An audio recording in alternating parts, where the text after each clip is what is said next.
Want to start making real sentences in Greek? Let's do it step by step. A simple sentence in Greek needs two things. 1. Who does something. 2. What they do. In other words, subject plus verb. Ο Γιώργος γράφει. Listen and repeat. Ο Γιώργος γράφει. Η Μαρία διαβάζει. Το παιδί παίζει. Now let's add what they do it to. Ο Γιώργος γράφει. Στο τετραδιό του. Your turn. Listen and repeat. Ο Γιώργος γράφει στο τετραδιό του. Η Μαρία διαβάζει.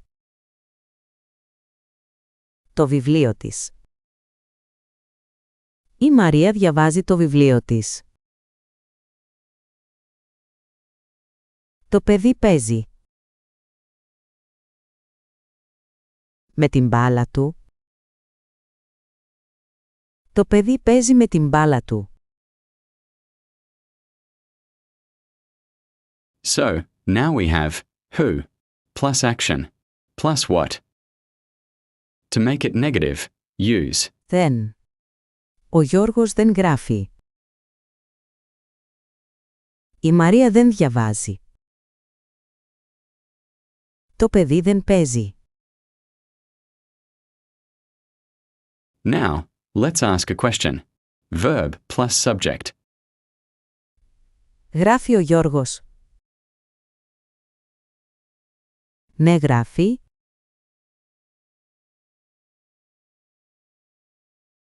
Διαβάζει η Μαρία. Ναι, διαβάζει.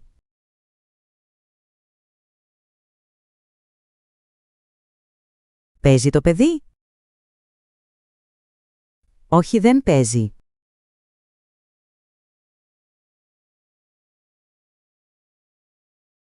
Say it with me. Το παιδί παίζει. Το παιδί δεν παίζει. Παίζει το παιδί? Great job! Now you can make simple sentences in Greek. Try writing one sentence in the comments. And if this helped you, consider subscribing.